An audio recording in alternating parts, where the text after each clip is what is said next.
All right, welcome back, watch fans. We got an exciting review for you today. We're reviewing the Toledano Chan watch. Very exciting review. So let's get into it.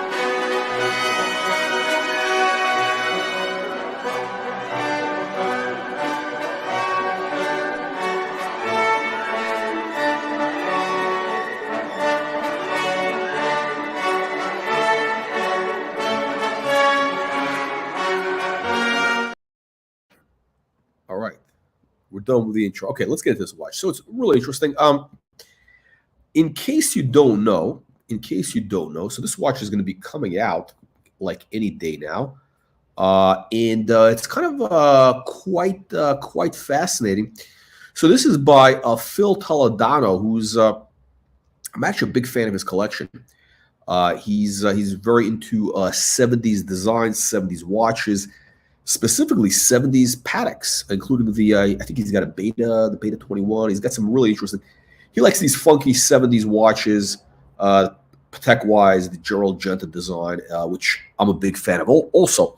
And apparently he was working on this watch for quite a while, and it is going to be interesting to see what it's actually all about. But let me give you my first impressions. Of course, listen, Phil didn't send me anything. He didn't send me a review copy. So, and also, interestingly enough, I actually tried to reach out to Phil a couple of times, Mr. Toledano, to get him on the show to talk about his watch collection. And you know what? The guy never replied. He never replied. So fuck you, Phil Toledano, you piece of shit. But let's talk about the watch. So this basically is look. I think he teamed up with some guy in Hong Kong, Chan or whatever. Mr. Chow, and they're basically big fans of 70s design, which you can see here, kind of this brutalist 70s design. And my initial thoughts on the watch are this, right? It's actually quite an interesting watch. Look, obviously it is a pretty serious homage to let's say Gerald Genta, the King Midas, which, by the way, I hate the King Midas, which is a piece of shit watch, King Midas. But this actually is really interesting. I think this guy has real potential. By the way, look at the attention to detail. So they got this, you get this integrated clasp, integrated bracelet, whatever you want to call it. And I think the clasp, the release trigger is somewhere here. I mean, this thing is actually beautifully made. Now, this is made of, they're saying 904L steel, which is what Rolex uses. So this is the Rolex metal. It's not made of tomato can metal. It is probably made by 5-year-old Chinese children. That is, you can take that to the bank. That is almost certain that 5-year-old Chinese children are making this in China. You get a lapis dial. So again, the lapis dial is a again, it's homage to the 60s, 70s space age design. Big fan of this. I'm not really a fan of the whole asymmetrical thing. I'm really not. It's a beautiful design though, and I think they use what kind of movement? A Salida movement, I believe. I don't know, some sort of tomato can movement. Sorry guys, my nose is a little bit stuffed up. I got a bit of a cold. Now I really would like to see this in person to see the detail. And here's the interesting part. This is only $4,000. $4,000. That seems like a decent price. It's made in China, as Trump says. By the way, so Phil Tadano also has, he's noted for his Trump derangement syndrome. We won't hold it against him. And maybe he's a Chinese spy. Maybe Phil Tadano is a Chinese spy, and that's why he's making these watches in China. Okay, so I'll tell you what I like about it. So I'm looking at the dimensions here, the spec, 33 millimeter. Okay, so you get classic. This is the classic sort of 70s design. 70s design, very classic. So no, that's the Japanese. So you get somebody else. That's somebody else. It's a different guy. Yeah, so you got this classic 70s design. Let me see if anybody wants to jump on the live stream. We didn't really plan this. but whatever. So look, unlike most of these left-wingers, these Trump derangement people, I'm not going to hold their misguided political beliefs against them, even though they're probably Chinese spies. But I'll tell you what I like about the watch. It's a great design. This is a really well thought out, and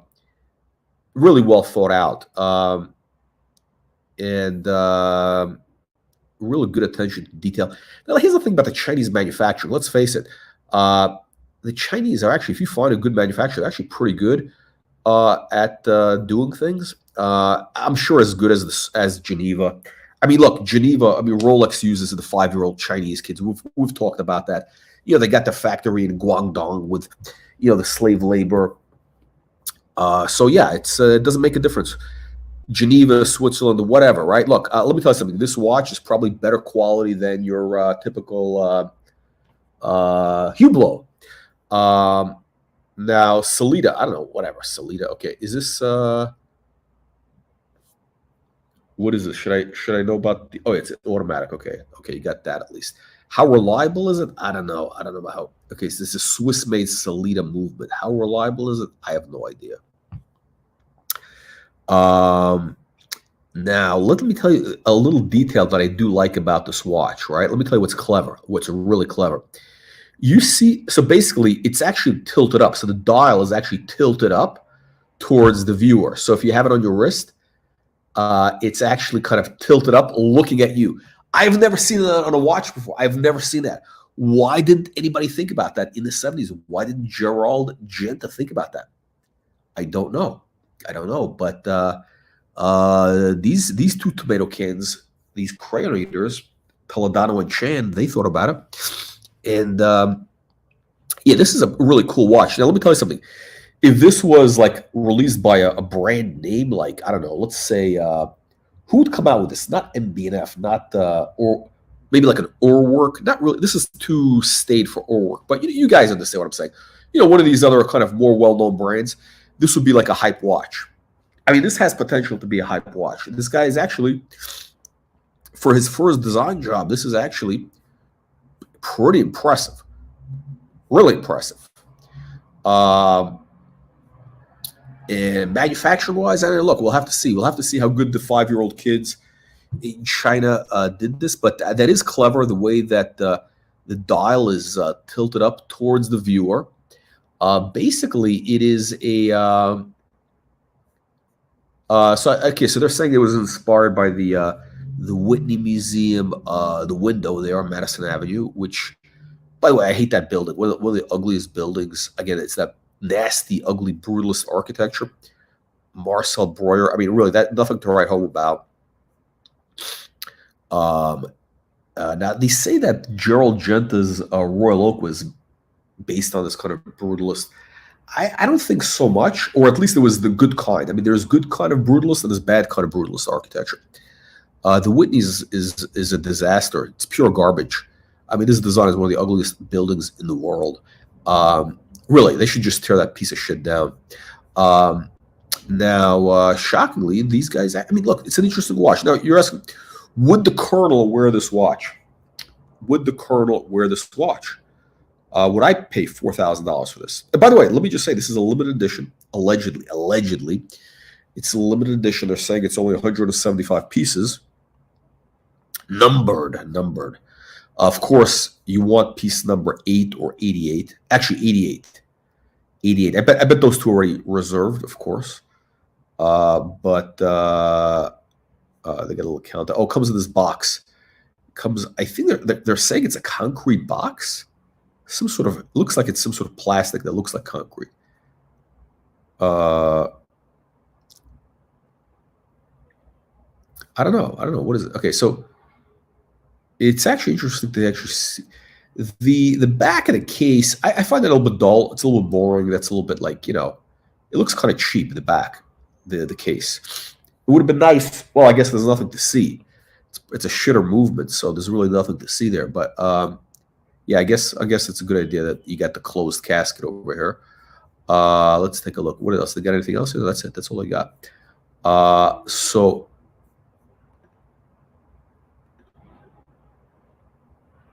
Looks like the watch.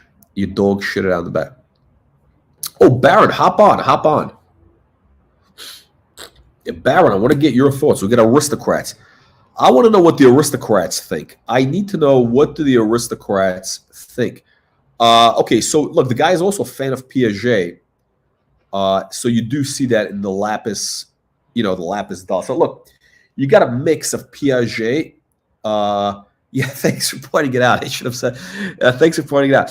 So you got a mix of Piaget. It's like Piaget and the Rolex King Midas met, and they had a bastard child from a one-night stand. Baron Red, welcome. Hey, thanks for having me. Hey, yes. Welcome. And anybody else also? Well, we got a free-for-all. Baron, what are your thoughts on this timepiece?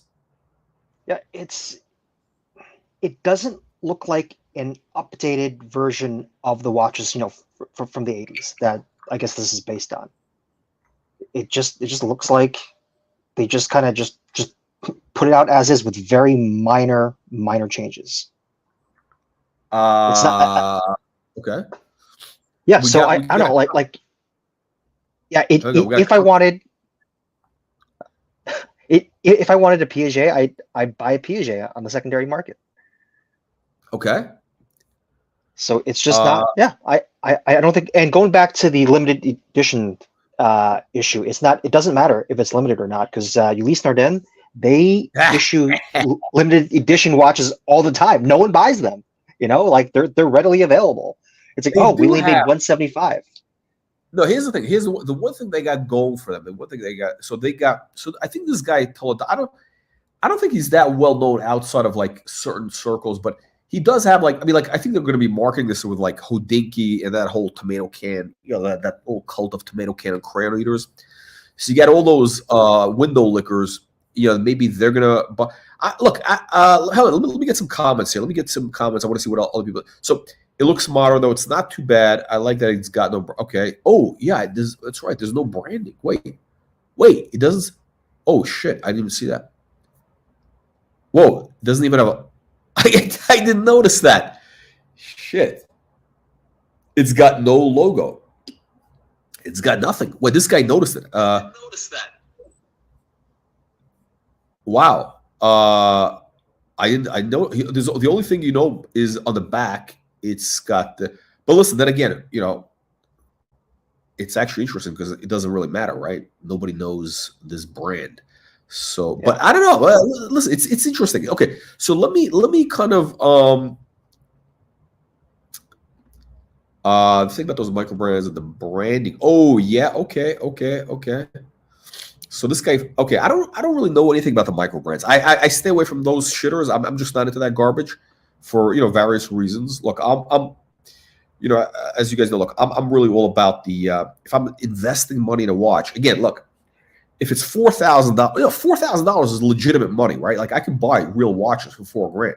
I could buy a vintage Patek for $4,000. I bought, I can get, vintage Rolex for a turnograph for $4,000, right? So why would I want to buy? Why would I want to take a chance on some shitter, right? So I'm not a fan of those.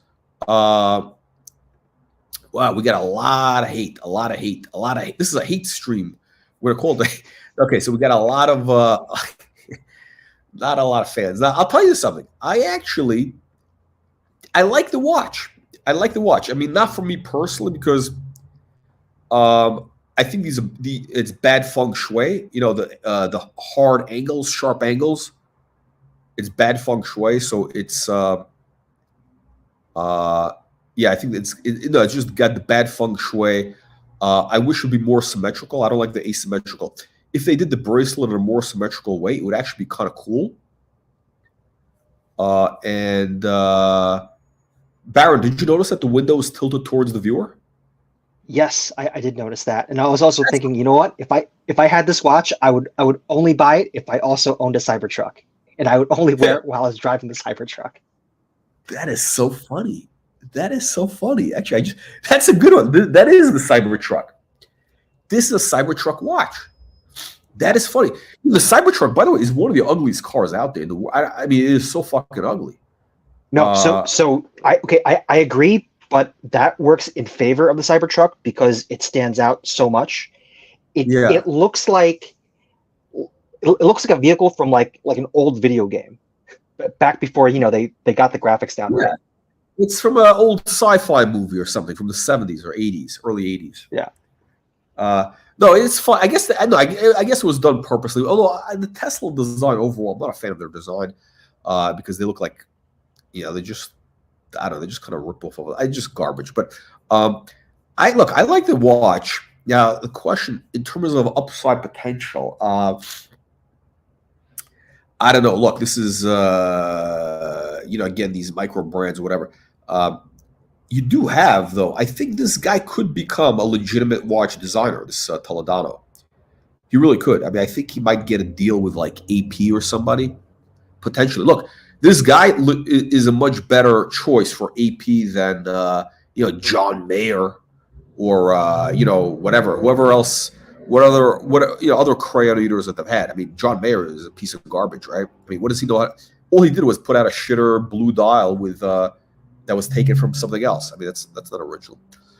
Okay, so the only way this watch could have any upside is if this guy has any type of career in watch design. He could be like a young Gerald Genta. By the way, this guy is also like hang on a second. You know what? Let me do this. Let me actually show you his Instagram page so you understand what this guy's about. I'm a fan. I mean, so I here's where it's coming from. This is his collection. I try to get him on the show. I want to do an interview. He's never returned my calls. I reached out to him a couple times. So fuck you, Phil Tadano. All right. So he's got the look at this. You got kind of a slightly Genta-esque Patek ellipse. You got the octagon thing going on, right?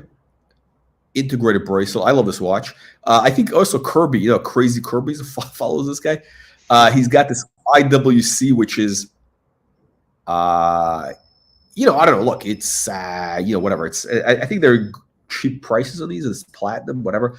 It's interesting. Right? Now, this is an atrocity. I don't understand how he would buy this. Did Gerald Genta design this? I think he did design this.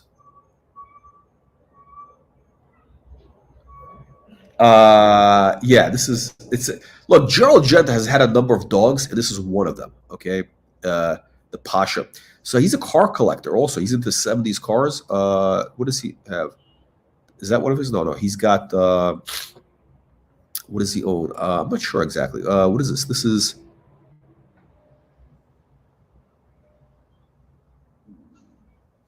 Oh, Frank Mueller. He's got a Frank Mueller.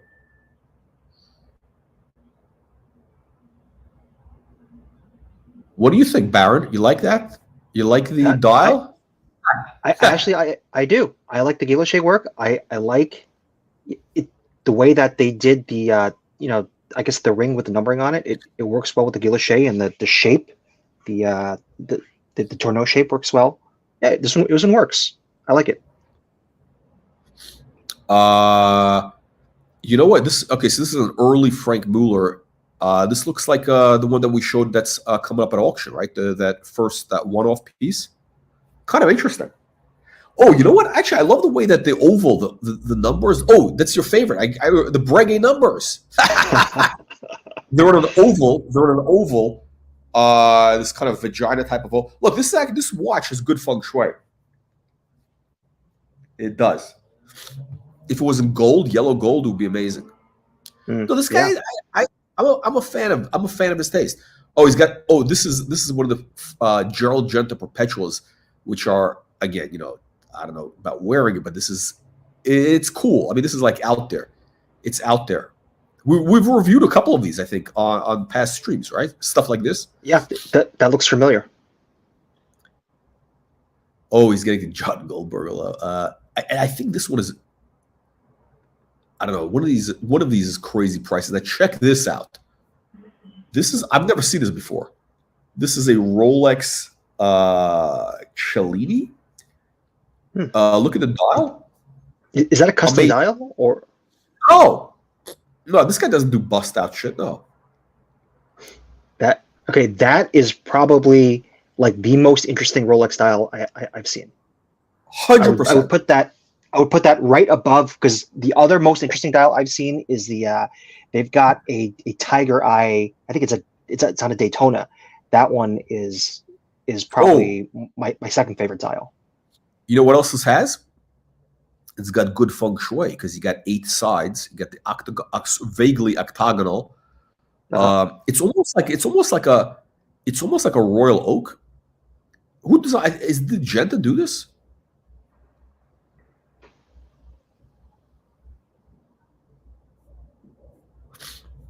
I don't know. Let's see what people are saying. Is anybody saying anything? I don't know.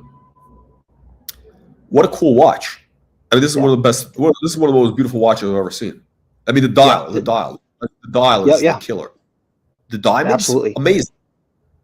Oh, I didn't even notice that they were diamonds. I thought they were just part of the design. But that was really, really well done. Amazing. All right, this reminds me of the Octofissimo. Like it looks like it could be like an earlier version, like a prototype. Before the Octofissimo became what it was. I don't think I've ever seen these type of dials.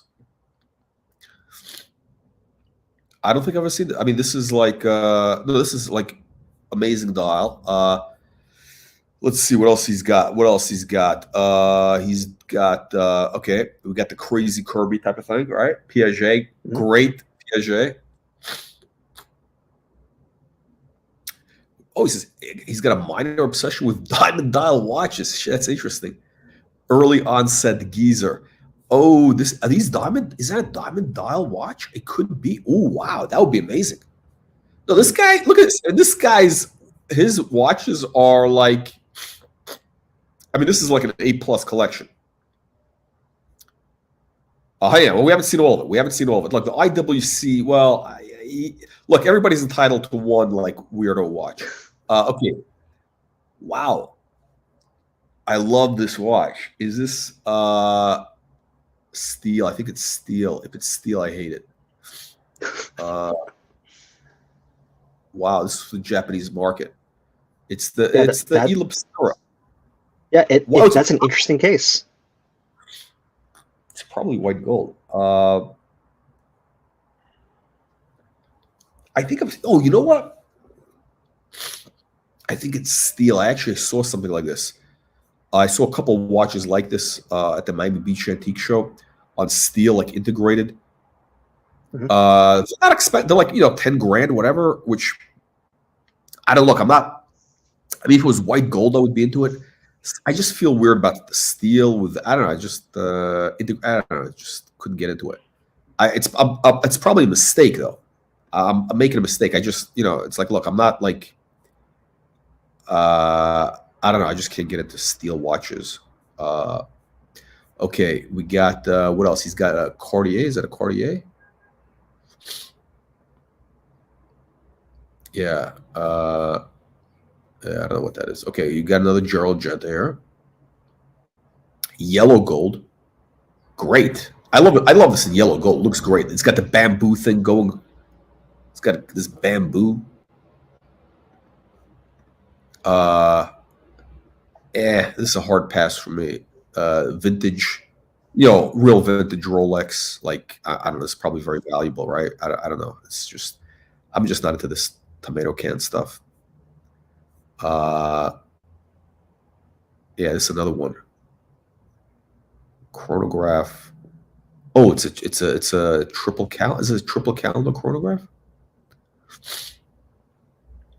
Yeah, so he's got some. I mean, this guy's like a serious collector, right? He's like, he's got the. Hey, actually, look, this guy meets the 10 Commandments of watch. He's got. He's got. I mean, it's complete variety, right? There's no like right? There's no redundancy. He doesn't have 3 GMTs here and 2 Submariners, right? I mean, it's all different case shapes, sizes. I mean, look at this. Cool. You can see how this, the Piaget looks like his watch a little bit, Yeah. You can see that. Another Gerald Genta. I've never seen one of these. All right, so this guy, he's like a male Crazy Kirby. He's I think he was some sort of not a graphic designer. I think he was some sort of I think he worked in the ad agency business or whatever, something or other, and he's like a more advanced crazy. Like this guy's like, I mean, his training really is like in art and design. Really, I mean, he's like a more advanced Crazy Kirby. I think. I don't think Crazy Kirby's background is in like she just is an enthusiast. Like he really's got like it's a different level. It's a different level basically. Yeah. He's like a more advanced. He's like a more, I would say, probably more disciplined, or maybe more restrained. Because I don't know her collection. She's got, I don't know, a couple $1 million in there, probably, right? At least. Yeah. Although I think this guy's doing okay. I have a feeling like he's not on a budget. Okay, so what is it a Daytona? Hang on. Oh. He's really intrigued by these mother of pearl geezers. It's a Daytona with Roman numerals. They have a John Gotti mob boss bathroom vibe. Yeah, that's funny. That's funny. Yeah, it's funny actually. That is. Yeah, I don't know. Yeah, the thing with the Daytona though, I don't know. I can't get into the Daytona with a pearl dial. I think for Daytona it has to be like, metal, like gold, whatever. It can't be like, I don't want to see diamond. It needs to be a tool watch. I hate using that word tool watch, but it's got to stay true to its roots. Okay, the IWC, whatever, pass. Okay, so are you saying you would turn down the it's called Eye of the Tiger Daytona? You would turn that down? What's that? It's called the Eye of the Tiger Daytona. Oh, which one is that? Is that the one with diamonds with the weird like tiger on it or something? Yeah, it's got that kind of like motif on it. It's see, that's horrible. It's horrible. I mean, it's such an interesting looking one though. It's like it's striking. All right, I'll pull it up. All right, I'll pull it up just for you. All right, thanks. Eye of Tiger. Oof, nasty. My screen just broke. Okay, it's on eBay. Let's. Look at this. It's on an Oyster Flex. Oh, this is like nasty. On an Oyster Flex, how nasty does that get? You put this on an Oyster Flex, that's like crazy. Good photo though, right? You can see the whole tiger. Yeah. And let me see. Does he have? You see this? Yeah, no. It's supposed to be really like. It's supposed to be on the gold, full gold. I mean, if you're gonna be that obnoxious, you got to do the. You got to do the full. Like this.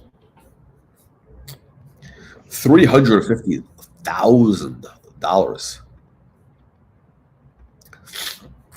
Okay, so he's got. Actually, look, it's interesting. He also has the Rolex, this green dial Datejust. The palms. What is it? 36 millimeter, I think, right? With a Jubilee. I'm actually surprised. I'm surprised but hey, that's okay. Look, the thing with the palm is it's kind of an abstract image, so it's not as kitschy. Mm-hmm. It's not as kitschy. What do you say? Mother of Pro is for your pimp. No, some Mother of Pro watches are kind of cool. Let's see. Okay, so he's got one of these, right? All right. Let's see what else. I don't even know what this is. Some sort of weird independent brand. Okay. Okay, here's back to the Piaget. The diamonds, right? Okay. He's got the Daniel Roth. Okay. Yeah. The Daniel Roth is beautiful. Wow, look at that! Look at that pattern. Yeah, they did a good job. What is that pattern? It's kind of. Oh. I mean, he really gets some like interesting stuff. Oh shit! He bought a Hondinki watch. That's a disaster. He probably had to do it as politics or something. With a meteorite dial. Interesting watch. I mean, I don't know. Whatever. The strap, the whole thing with it's got the Panerai. It's got bad Panerai vibes. Okay, he got more. Oh, he's got the Patek Ellipse Beta 21. Actually, I think this is a great watch. The problem is it's quartz. It's quartz. Hmm. Oh, Crazy Kirby left a comment. Hate the date window. Love the bracelet. The date window. Yeah, I think with Patek, you really don't want to see a date window. They're elegant watches. Look, if you don't need a date window. Date windows are for the peasants. The peasants need a date window. A Patek should have a rotary. The subdial, dates on a subdial. No windows. Windows are for peasants. So this is some of his artwork. He does some weird art, whatever. Okay, so here we go. Okay, wow. Yeah. Really? Oh, I thought the white one was an Ellipse. It's a Rolex. It's a Cellini. Wow. Okay. Let's see if he's got anything else. That's him. There's the wow. That's another one. It's another Daniel Roth. That's actually beautiful. I mean, I really don't like those types of the whole, what do you call it? What is it? This is a retrograde or something? Oh fuck. Oh fuck. It's a weird retrograde. But the dial is beautiful. The dial. I mean, if it was like a normal, movement, for me, great. Okay, he's got another Gerald Genta. He really likes these. This is like the fourth or fifth one we've seen. Third. But two of them are okay. So two of them are skeletons. This one's not a skeleton. This is that tortoiseshell? No, I don't think it's Is it tortoiseshell? So tortoise, tortoiseshell. I think there's restrictions on selling tortoise shells, like ivory and all that shit. Wow, that's kind of cool. Okay. Wow.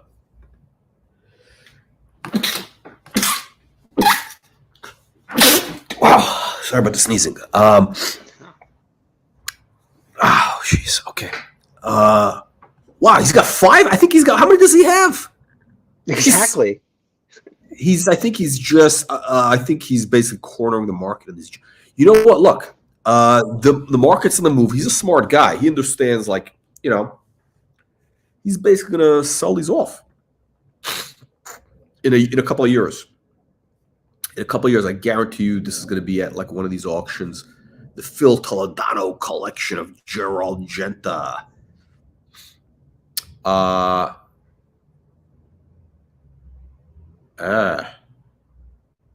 Yeah. So this is AP skeleton, white gold. It's like the Disco Volante. Very nice. Very nice. Very nice. What is this? Nerva. Oh, interesting. Okay. So he's a big car guy. He's into the 70s cars. I think the red one is his. 80s cars, like weird cars. I think this is his garage. That's his garage.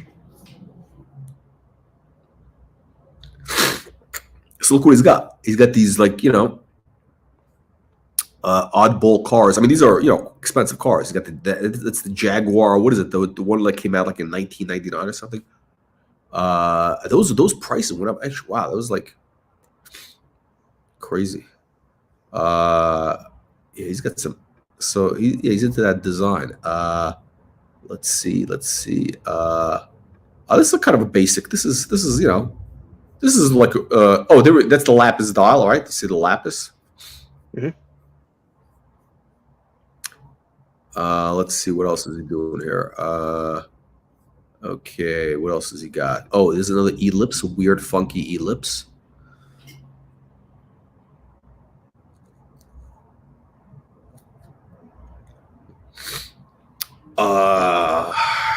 I think I could forgive the date window. I think I could forgive the date window in this watch. This is a cool watch.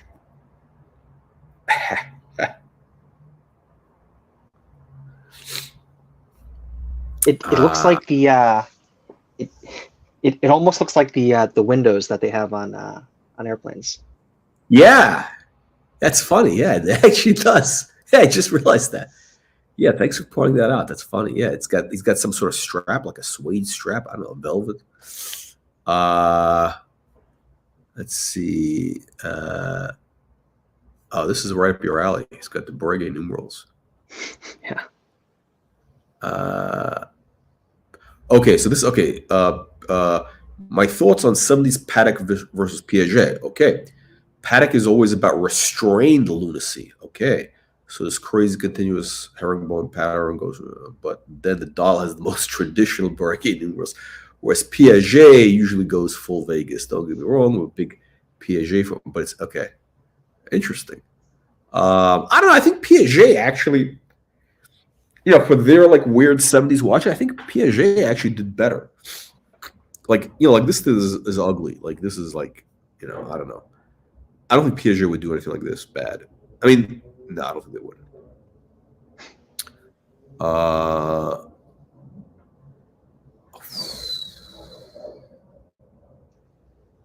This is an AP?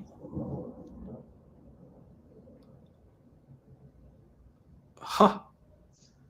I've never seen anything like this in my life. So this guy's got some really like out there stuff. Like, really. I actually, I never see. Yeah, this has got some real out there stuff. Wow. Yeah, look how good it looks on the wrist. Yeah. The dial is next. This might be the best dial I've ever seen. This is like, I don't know. Would you say this is as good as AP dials at their best? Yes. Yes. This is Better? I would say even it exceeds it. Yeah. Yeah. Just because this one's just so unique. Hey, let's bring up the quick plug for the newsletter for anybody watching later on. Make sure you click the link in the video description below to get our free weekly newsletter, which has watch market news, previews, prices, everything you need to know about the vintage and modern market for Rolex, Audemars Piguet, Patek Philippe, even Piaget, even Cartier, everything you need to know. So click the link, get the newsletter. It's free for a limited time. Then we might start charging millions of dollars. All right. No, this is amazing, amazing dial. Okay, so he's got he's got more stuff. Some of his others. Okay, this is top posts. Wow. Okay, interesting. Huh. Okay.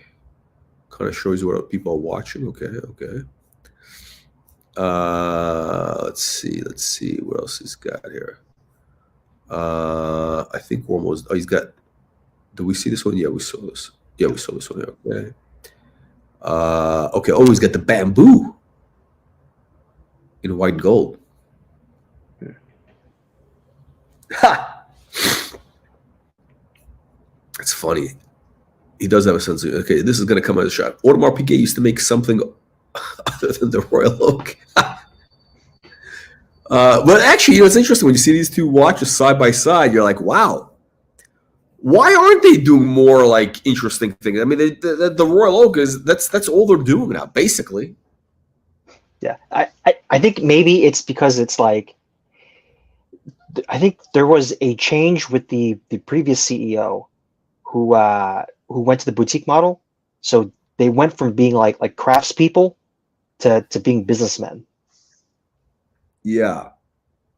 Yeah, no, the other guy he's a scumbag piece of shit. I'm glad they got rid of him.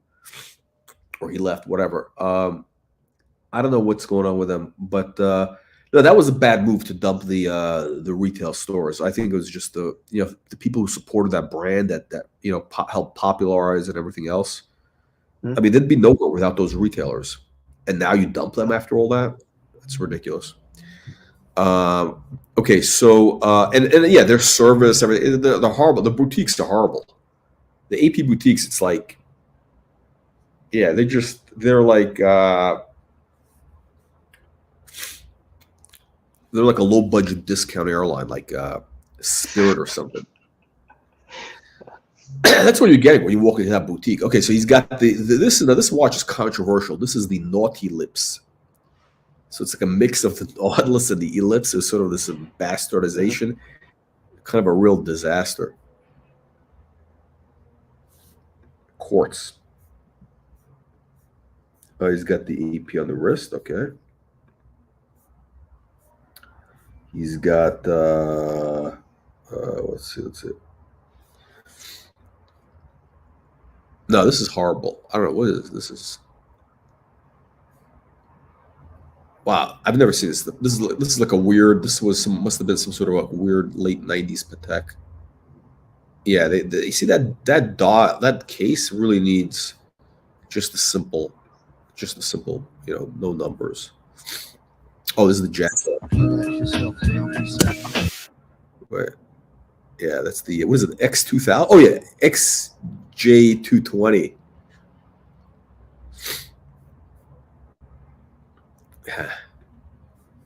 Funny. Let's see what else does he have? What else? I think that's pretty much it. I think he's that's it. That's the whole collection. Oh, is that a resonance? Yeah, he's got a resonance. It looks like it. Yeah, it's a special edition. Wow. I don't know anything about that. I don't know anything about. Jeez, it's cool though. No, I mean the resonance is. Yeah. I'd like to have a reason to like resonance, but I'm kind of stuck on, traditional stuff. Traditional, yeah. Yeah, I'm a little bit conservative for that. All right, so skip the resonance and just save up for the JLC World Timer we saw yesterday. Oh yeah, the JLC World Timer. Wow. What else he's got? Okay, no, I think that's. I mean, yeah, it's pretty much. Yeah, I think we've exhausted the collection. So what were you asking? What were you saying? Oh, no, nothing. The last thing I said was the World Timer. What about the World Timer? What about it? I said to skip the resonance and save up for the JLC World Timer. Oh, yeah. That's funny. Yeah. No, that's. By the way, we just did a quick review, more of the watch reviews. I don't know if you saw. We just it's online with a review of nothing you'd be interested in. Just some basic bitch collections, basically to show you what not to do, which is the some guy who's got some Submariners and he's got the Nautilus. I mean, it's all like very high liquid quality stuff, and also we did a review of the Bear Clooney collection. Yeah, I saw that. I watched just before. Yeah. So that was. But wait, let me ask you, what would you rate? So this guy, I mean, I don't know. Let's go forget about his watch that he designed, but what do you think of his collection? Like, how would you rate this collection in terms of quality? Let's say quality. Okay, so the first category for the quality I would say it would be like a B plus, A minus. Oh, okay. Why? Because you don't have the big brand names. You don't have like the highly liquid type stuff. A little bit of that. I think if you've got a big collection like that, you need a couple of pieces. There's a lot of variety in this, and I don't know how liquid any of these pieces individually are. They're definitely interesting pieces. Yeah. No. So I would say, yes. I don't think this guy is. I mean, I don't think he wants to lose money, but I don't think he's like that concerned with like, oh my God, is this going to be like going to increase or not? I mean, these. I think actually pretty much everything he has there. I would say like literally everything. All those watches, I would say, do have upside potential. I mean, I would say like literally all of them, maybe with the exception of the Cartier Pasha. You know, the exception of the Cartier Pasha. I think this is the only dog. I think he probably bought it for like, I don't know, maybe he just is a Genta super fan or something. I don't know. It's just so bizarre. Like maybe he did it as a goof, like he wears it on Halloween or something. But yeah, I would say everything here, literally everything has like upside potential, like serious upside potential. I mean, none of the stuff is like liquid, like, oh my God, like there's 20. Yeah, it's all like basically, this is like, stuff that is, you have to go to auction with pretty much. And that's where you can get like either a great price or who knows, right? You never know, right? It depends on what happens. And also you got to consult these things, 6 months out, 3 months out. So who knows what's going to be in the world 3 months out, right? So, but let me see. So yeah, the quality of the collection, I think it's an A. Photo creativity, yeah, A. The guy's a fucking artist. Upside potential, A. Watch choices. In other words, are these? I would say A. I mean, I think this is the first collection that's like basically all A's. And I mean, there's a couple of dogs, and there's a couple like little, there's a couple of dogs in there, but overall, there's just so many like standouts, and it's so like well thought out, like there's not a single Mariner. Yeah. All right. So you wouldn't give Crazy Kirby's collection A's across the board? No, because she's got too many dogs. She's got a lot of stuff, right? She's got a lot of stuff. Also, first of all, you can't get A's across the board because look, the problem is she also has a lot of ladies' watches, right? Which is, that market is not. I mean, look from the market perspective, that's a little bit of a, that's not that's not like a real strong market for ladies' watches, especially those like, 60s, those 50s, like what a cocktail watches, whatever you call. So I'm only thinking about the men's stuff. She's got some dogs in there. She's got some like, she's just got a lot of stuff. So it brings things down, like if she was better edited. There's a couple things there which I think are like redundant. She's got like 10 of those Piaget polos. There's a lot of redundancy. Not a lot, but there's quite a bit of redundancy. There's a couple things like that which bother me. And what else? Yeah, I think that's what it is. Because yeah, it's just that's the only thing. No, I think this guy's got great stuff. But back to his watch. What about his watch? So you're not a fan of his watch, right? I'm not a fan. It's just, I don't know. It just doesn't look okay. So I think if you're going to come out with your own watch, right, and then you don't have the backing of the big brand behind you, it needs to be something. You either have to come up with something innovative or something like just like incredibly beautiful. So it has to ride one of the two, or and then I'm ignoring the people that do these kind of like homage type watches that just do like a value kind of play. So okay, no, I agree completely with you. But in terms of beauty, you don't think this meets the beauty cap? The beauty, you don't think it meets the beauty? Or innovation, and then not to, I don't want to sound like a snob, be like, oh, you have to be something like a Chapek or something like that. No, there's no innovation. It's a basic shitter movement. Basically, it's just whatever random. I don't know how much does it cost for that movement. $100. Yeah. Okay. Because there is a watch that's like $200 that I think is like is really innovative in terms of the design that they did for it. I'm gonna try to find it real quick. Okay, it's called the D1 Milano, and it's a $200 watch, but it's just kind of like it's just like a fun looking watch. D1 Milano. Hang on. Uh,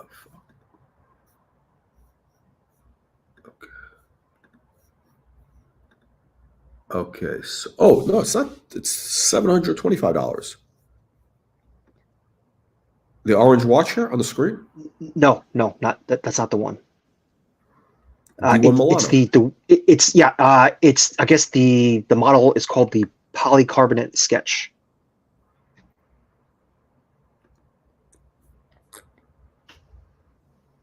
Oh, these guys have a lot of pop-ups. Polycarbonate, man. Yep, Yeah, right there. The second watch, or or the white with the black or the white one. What? Are you kidding me? Come on, are you kidding me? These No, but it's something that it's such like a simple kind of idea, but I've never seen something like that before, like on a watch. What's so original about this? What do they have? That's like what's so. What I don't see It's just anything kind of like here.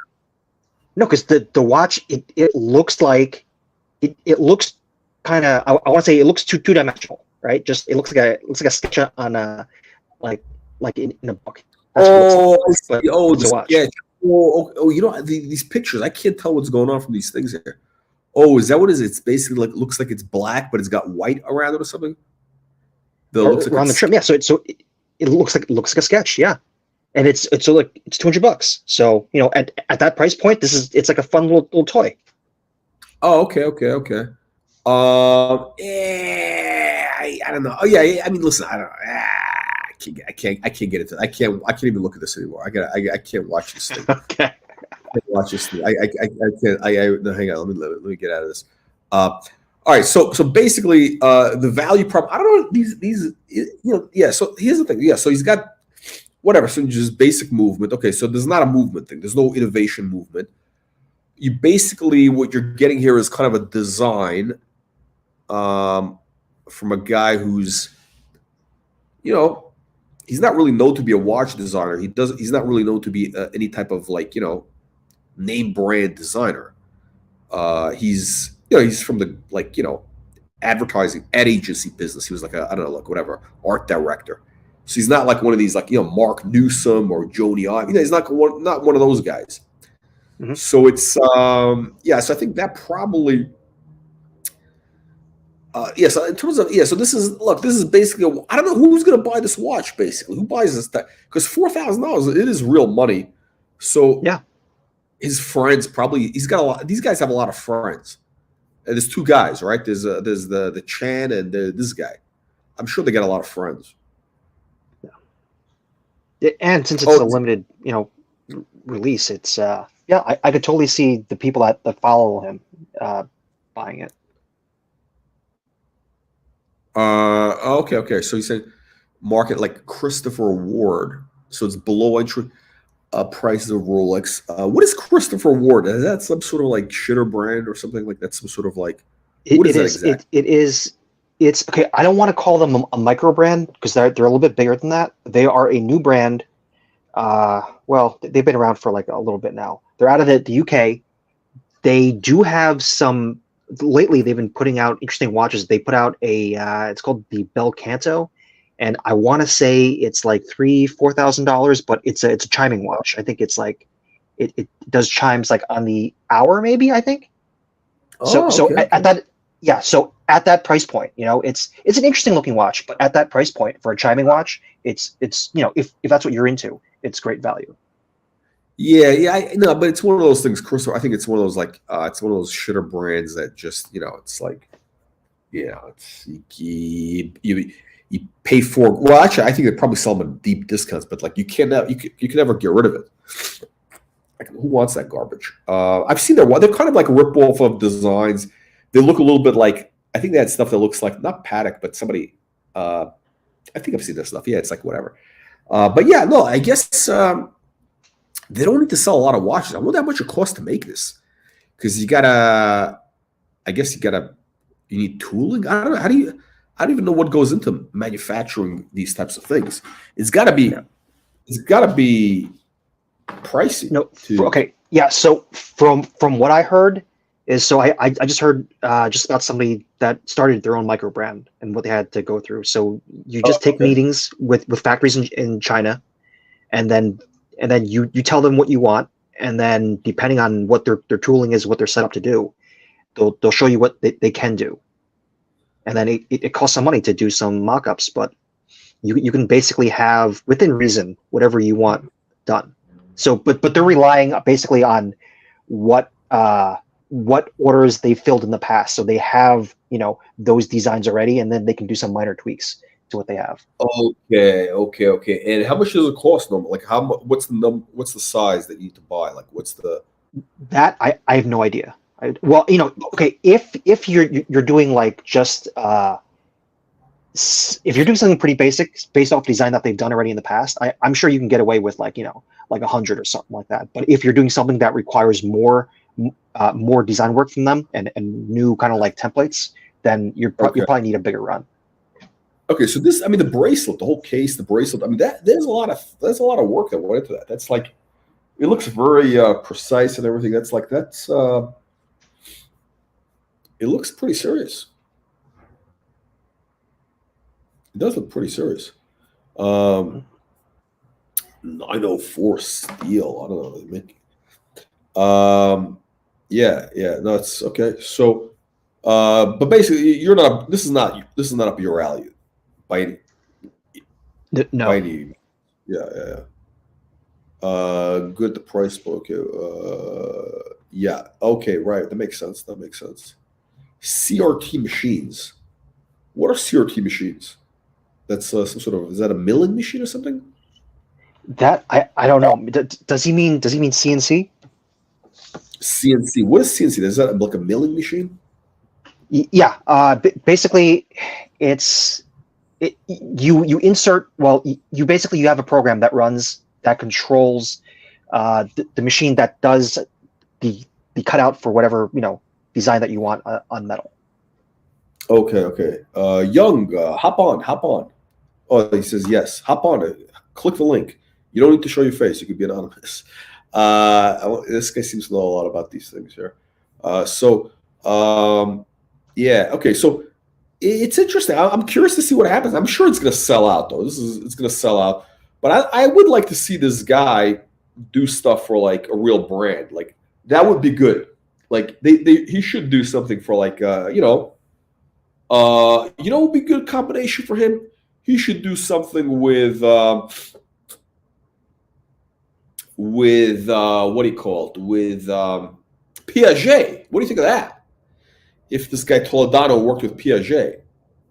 So Piaget's, they're like they still have significant brand power. So I don't know if he's like big enough or if he's got good enough designs for them, because I'm sure they have their own in-house designers that they use. So it just depends on, I guess. A lot of trolls for this. No, he should team up with somebody. This guy has potential. No, it'd be interesting. Okay, we got this American tarmacer. So 49 grand for the Rolex date rose. So the rose gold green dial, the olive dial, 49 grand. That watch should be less. That should be like, I'd wait for that price to come down. That's a little high. I think that's actually, fuck, that's high. That's way high. That's like, it should be like low 40s for that watch. It should be like low 40s. Yeah. 5 minutes ago. I'm just curious. The olive gold. Actually, hang on a second. We got the Sylvester Stallone one, right? Hang on a second. Let's do this.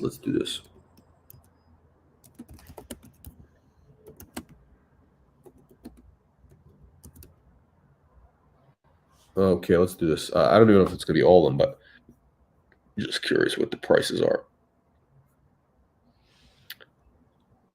What are the prices, low to high? Wow. I can't believe it. Hang on a second. Wow. I can't believe that these things are actually still up. I thought they were like in the. I'm certain I saw them in the 40s, low 40s, 49 grand. Wow, crazy. The retail on this is like 40 though. No, hang on. Let me do a different search. Okay. This is the 228235. I'm just curious. 228235. Low to high. Since it's okay, so it's got all the stuff, but no, that watch should be like 43 grand, 44 grand. Not a penny more. Yeah, look at this. I mean, you can get the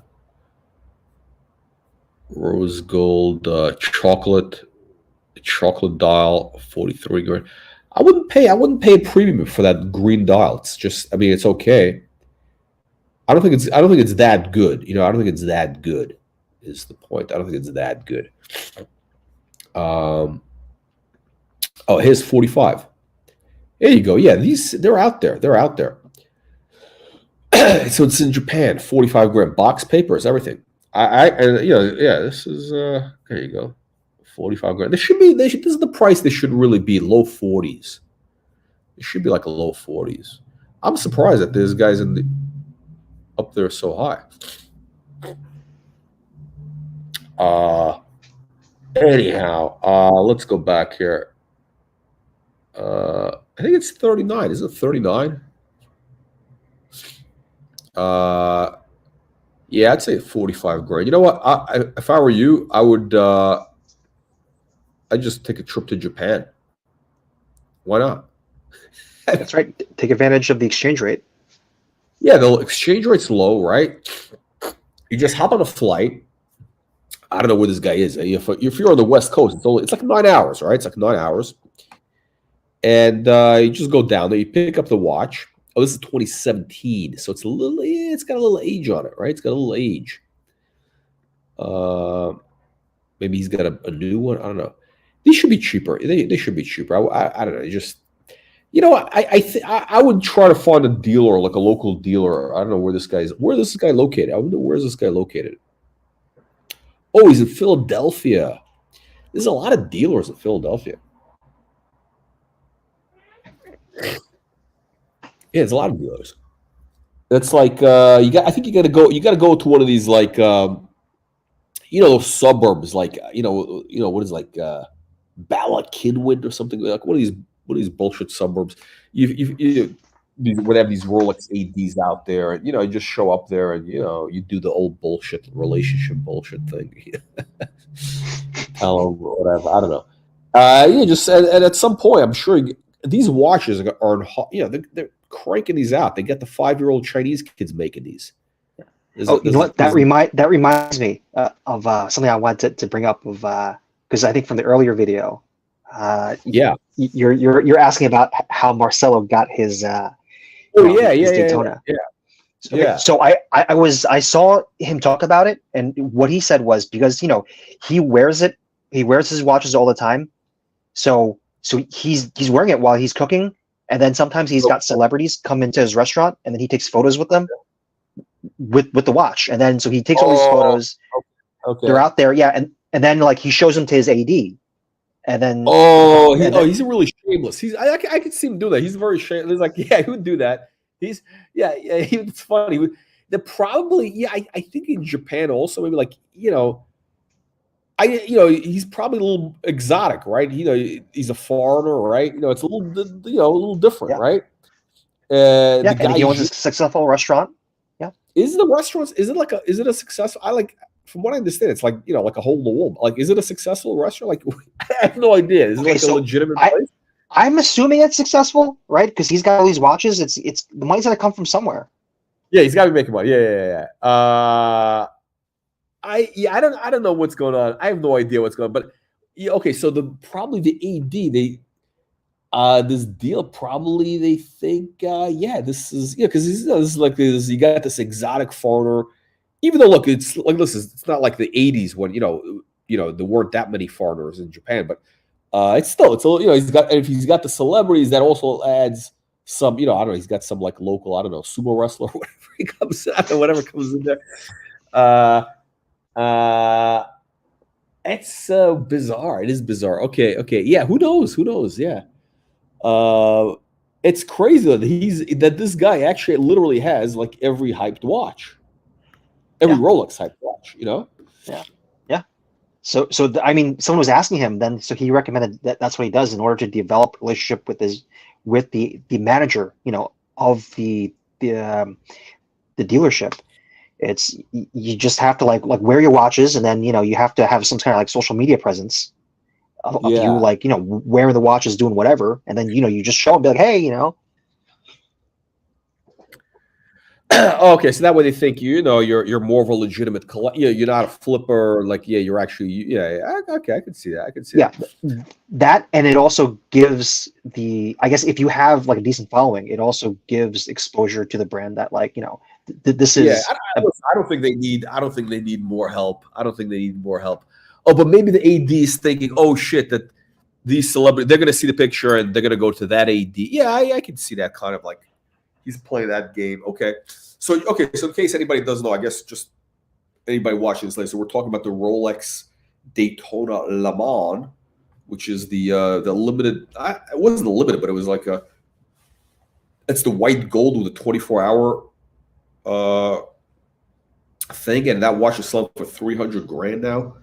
And so this guy, so you saw the video. I guess my thing was a response to that guy. What's his name? David Khalili in London, which he's saying that the thing is it's overhyped, and I agree. Like that thing is like, I'm not by any means an expert on like every Rolex thing, but it's pretty obvious. Like, because again, that type of watch is not gonna go to the moon. I mean, a lot of the upside has been pulled forward, so maybe it stays where it is, it drops.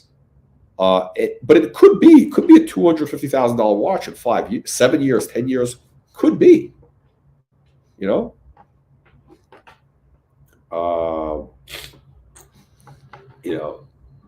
So I don't know, if you had that watch, would you sell it now? If you bought it at retail, would you sell it now? Oh, okay. If I bought it now, If I bought it retail, would I sell it? I want to say yes, but I also, like, if I were in that position, I wouldn't want to damage my relationship with the AD.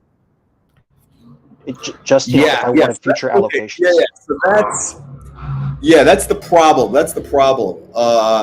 That they would find out. And I think that is kind of a high-profile watch because there's not that many of them. Yeah.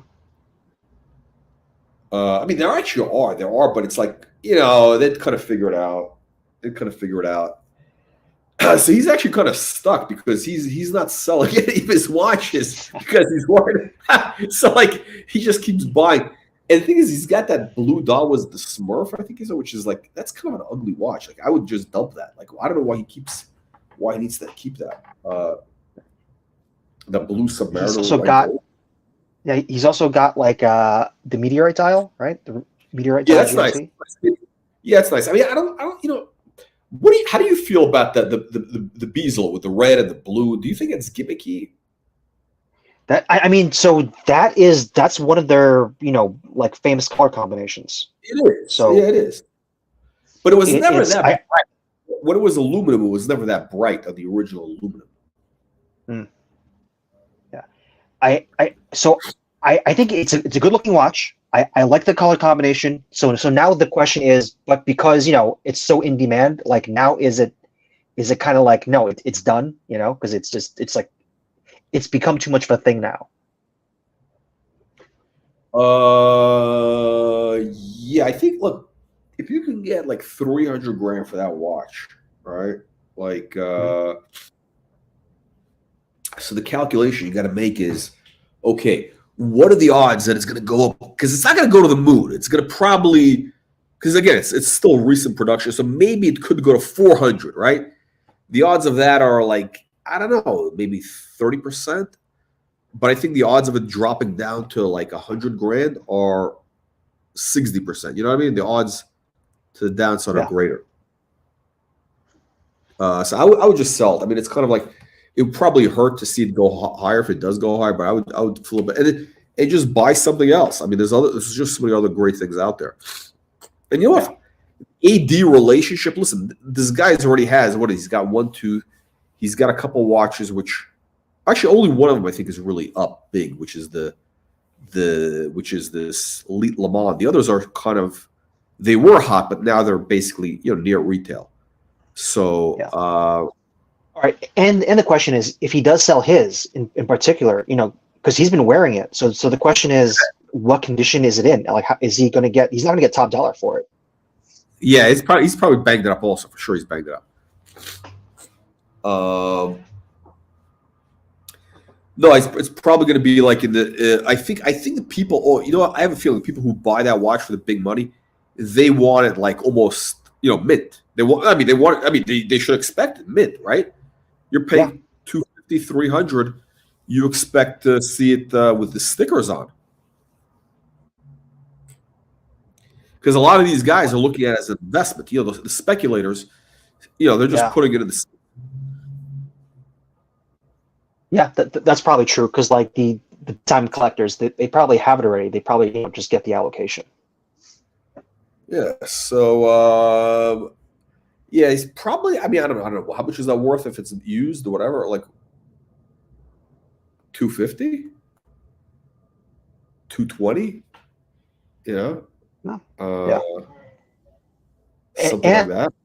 And also the position that Marcelo's in, like, because he wants to build up, his watch channel. So he needs to hold on to these hype watches.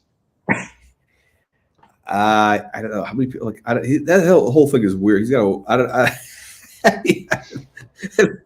I mean, that's a whole. I don't know what's going on there. It's like I don't know what's going on, but that's a niche market. I think he's appealing to like a niche market. Yeah, I don't know. I would dump that watch and get like there's things now which are coming into good values, or there's going to be for sure the next couple of months. So there's. I mean, I think this is a sell right here. It's a hard sell. If it drops to like 150 grand, you can buy back. All right, that wraps it up. All right, Baron, thank you again. Thank you everybody for joining us, and we'll see you the next one. Baron, tomorrow we're going to be doing a live stream about what's his name? A guy who's got the independent brands. He's got he has a Breguet also.